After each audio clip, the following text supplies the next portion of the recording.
चलिए अब आगे बढ़ते हैं। कानपुर जेल में बंद इरफान सोलंकी से अखिलेश यादव मिलेंगे। दोपहर करीब 2 बजे इरफान से मुलाकात करने के लिए अखिलेश यादव पहुंचेंगे। पहले 20 दिसंबर को इरफान से मिलने का कार्यक्रम था, लेकिन उससे पहले ही अखिलेश यादव आज मुलाकात करने के लिए पहुंचेंगे। करीब 2 बजे के लगभग इरफान से मुलाकात होगी और इस मुलाकात के मायने बहुत ज्यादा खास हैं।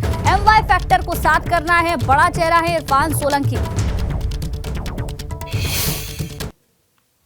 कानपुर में आज की सुबह काफी सर्द है, लेकिन आज का सियासी पारा काफी ज्यादा तपिश भरा दिखने जा रहा है। आज समाजवादी पार्टी के राष्ट्रीय अध्यक्ष अखिलेश यादव जिला कारागार कानपुर में समाजवादी पार्टी के विधायक इरफान सोलंकी जो जेल में बंद हैं उनसे मिलने पहुंचेंगे। उनके भाई रिजवान सोलंकी से मुलाकात करेंगे।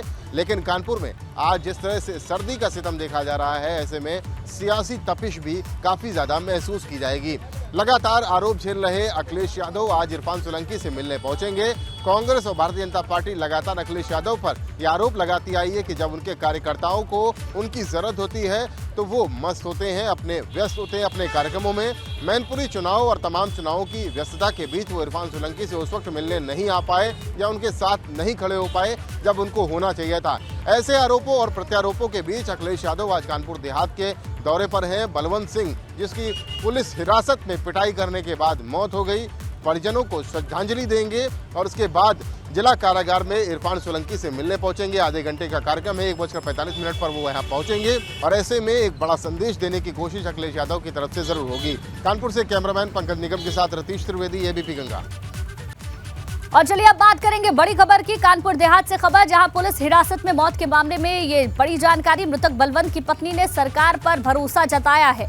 मृतक की पत्नी ने ABP गंगा से कहा कि सांसद देवेंद्र सिंह भोले ने संसद की कार्यवाही छोड़कर हमारी मदद की और इंसाफ दिलाने का काम किया। मृतक की पत्नी ने यह भी कहा कि सांसद भोले सिंह की वजह से उनकी बात मुख्यमंत्री तक पहुंची। अब उन्हें प्रशासन और सरकार से मदद का भरोसा है। तो देखिए, इस पूरे मामले को लेकर सियासत अब तेज है। जहां एक तरफ अखिलेश यादव मुलाकात करने के लिए पहुंचने वाले हैं परिवार वालों से, वहीं दूसरी तरफ मृतक बलवंत की पत्नी ने सरकार पर भरोसा जताया है।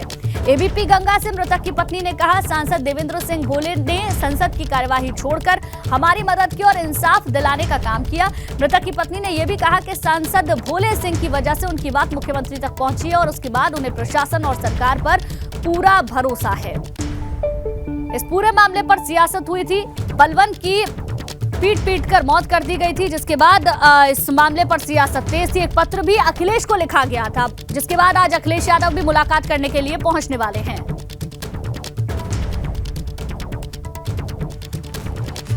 मेरा नाम शालिनी पत्नी स्वर्गीय बलवंत सिंह, निवासी ग्राम सरैया, थाना सिवली, कानपुर देहात है।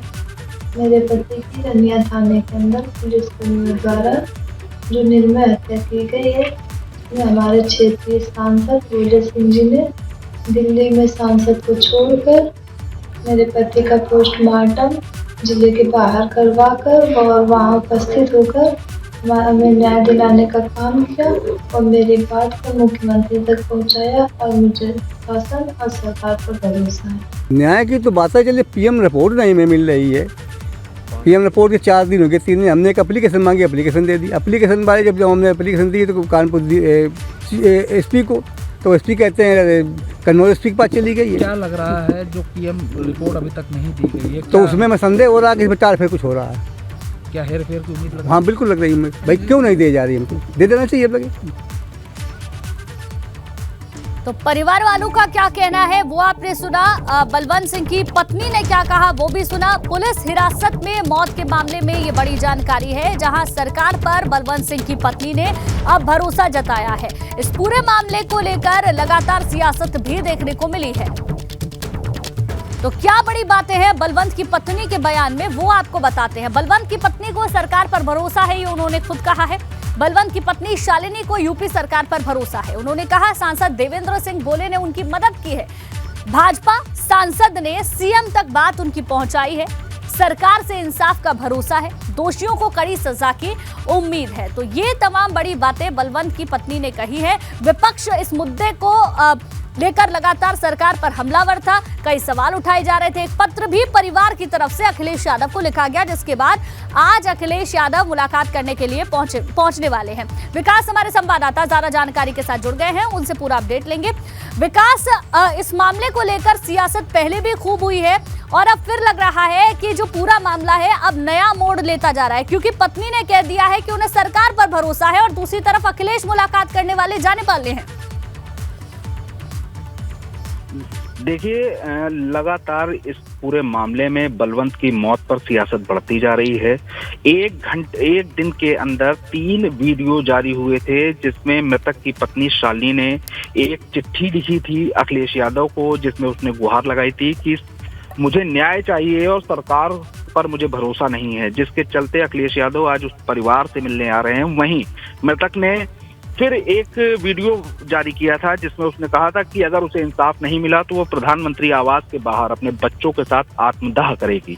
वहीं देर रात एक वीडियो और जारी हुआ है, जिसमें मृतक की पत्नी ने एक वीडियो जारी किया, जिसमें उसने बोला कि मुझे सरकार पर भरोसा है। लगातार इस तरीके के वीडियो जारी हो रहे हैं। इससे अंदाजा लगाया जा सकता है कि जो दबाव है, फिर वो चाहे सियासी दबाव हो या फिर पारिवारिक राजनीति चल रही हो, लेकिन लगातार वीडियो कई सवाल खड़े कर रहे हैं कि आखिर मृतक की जो पत्नी है वो हर बार क्यों एक नया वीडियो जारी कर रही है। वहीं परिवार में जो मृतक के चाचा हैं अंगद सिंह, उन्होंने पुलिस पर सवाल खड़े कर दिए हैं कि पिछले 5 दिनों से उनके जो बेटे की मौत हुई है, जो भतीजे की मौत हुई है, उसकी पोस्टमार्टम रिपोर्ट नहीं दी गई अभी तक। पुलिस उसमें टाला मटोल कर रही है।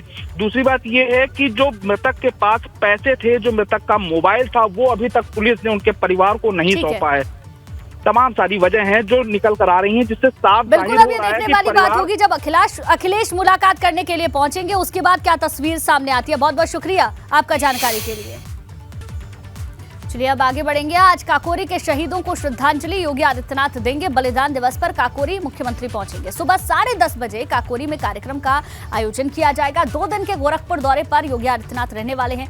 दिग्विजय नाथ पार्क में बलिदान दिवस पर भव्य कार्यक्रम का आयोजन होगा। देश के सबसे बड़े ड्रोन शो में योगी आदित्यनाथ शामिल होंगे। केंद्रीय संस्कृति राज्य मंत्री मीनाक्षी लेखी भी इस दौरान मौजूद रहेंगी। यूपी के पर्यटन और संस्कृति मंत्री जयवीर सिंह भी शामिल होंगे। तो ये बड़ी जानकारी आपको दे दें। 2 दिन का गोरखपुर दौरा, जिस पर योगी आदित्यनाथ रहने वाले हैं। सुबह 10:30 बजे यानी कि अब से कुछ ही देर बाद काकोरी में कार्यक्रम का आयोजन होगा। दिग्विजयनाथ पार्क में बलिदान दिवस पर भव्य कार्यक्रम का आयोजन किया जा रहा है, जिसमें कि देश के सबसे बड़े ड्रोन शो में मुख्यमंत्री शामिल होंगे। इसके साथ साथ केंद्रीय संस्कृति राज्य मंत्री मीनाक्षी लेखी मौजूद रहेंगी। यूपी के पर्यटन और संस्कृति मंत्री जयवीर सिंह भी शामिल होंगे। तो शहादत दिवस पर जयगान आज होगा। काकोरी के क्रांतिवीरों को सलाम किया जाएगा, जिसके लिए एक भव्य कार्यक्रम का आयोजन किया गया है। आज शहीदों को श्रद्धांजलि योगी आदित्यनाथ देंगे।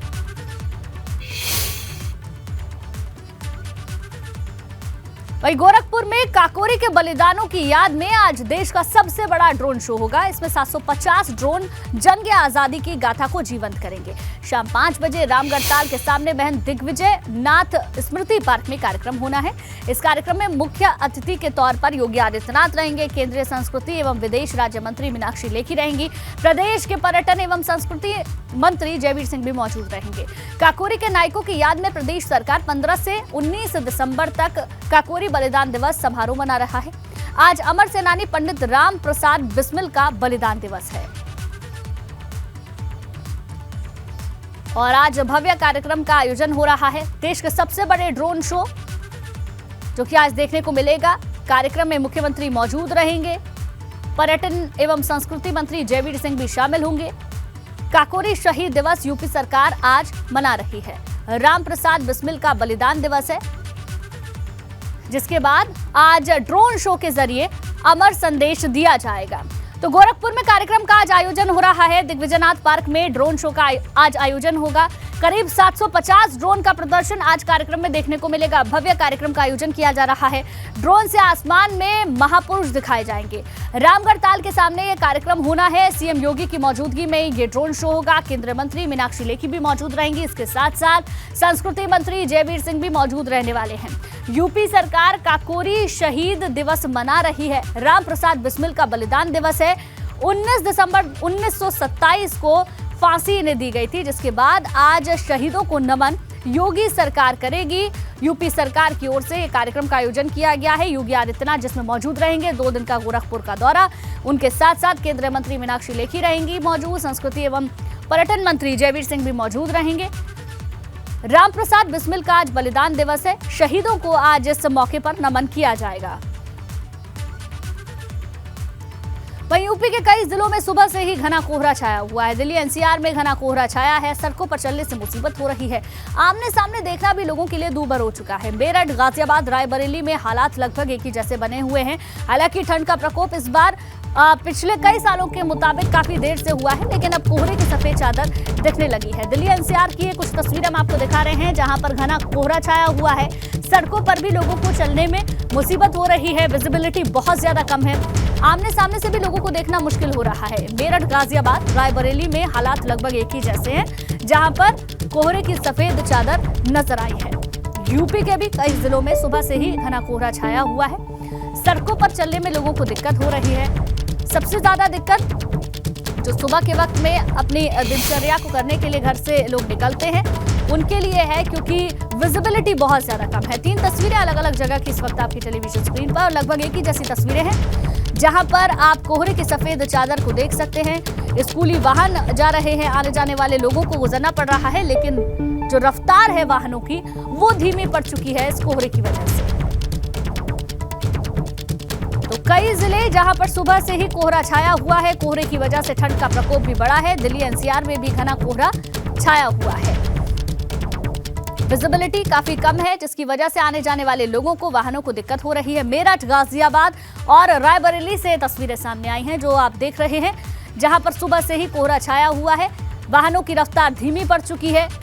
कोहरे की वजह से, धुंध की सफेद चादर की वजह से बहुत ज्यादा विजिबिलिटी नहीं है। वहीं ग्रेटर नोएडा में ईस्टर्न पेरिफेरल हाईवे पर हादसा हुआ। घने कोहरे की वजह से 6 दर्जन वाहन आपस में भिड़ गए हैं। सड़क हादसे में कई लोगों के घायल होने की भी खबर आ रही है। दादरी थाना क्षेत्र इलाके में यह हादसा हुआ। बड़ी खबर आपको बता दें, ग्रेटर नोएडा में ईस्टर्न पेरिफेरल हाईवे पर यह हादसा, घने कोहरे की वजह से 6 दर्जन वाहन आपस में भिड़ गए हैं। सड़क हादसे में कई लोगों के घायल होने की भी खबर सामने आ रही है। दादरी थाना क्षेत्र इलाके में यह हादसा हुआ। एक्सक्लूसिव तस्वीरें हम आपको ग्रेटर नोएडा से दिखा रहे हैं। 6 दर्जन वाहन बताए जा रहे हैं आपस में भिड़े। कई लोग घायल हैं, अस्पताल में जिन्हें भर्ती कराया गया है। कोहरे की वजह से यह हादसा हुआ है। पेरिफेरल हाईवे की ये तस्वीरें हैं, जहां पर आज सुबह घना कोहरा होने की वजह से 6 दर्जन के लगभग वाहन आपस में भिड़ गए। सड़क हादसे में कई लोगों के घायल होने की खबर भी सामने आ रही है।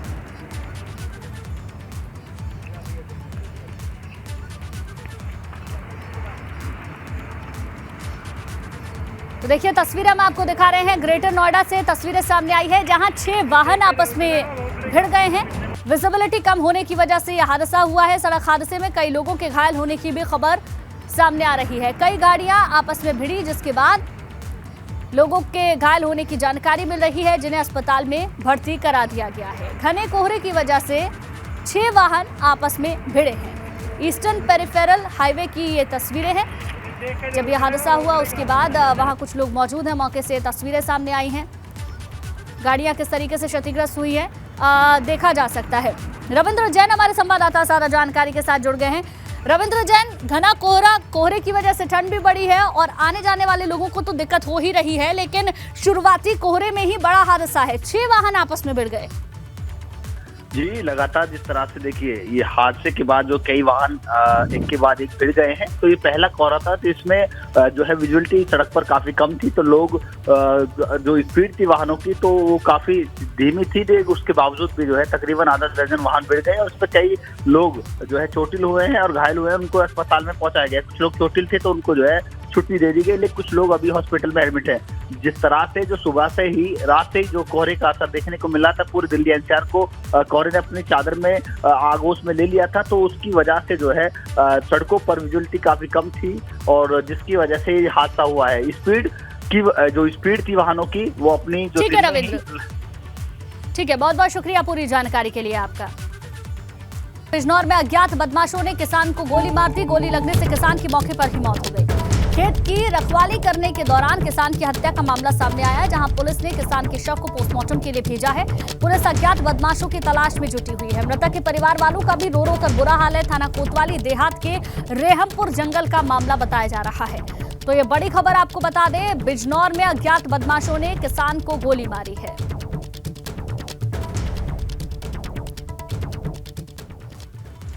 और चलिए इसी खबर के साथ बुलेटिन में फिलहाल बस इतना ही।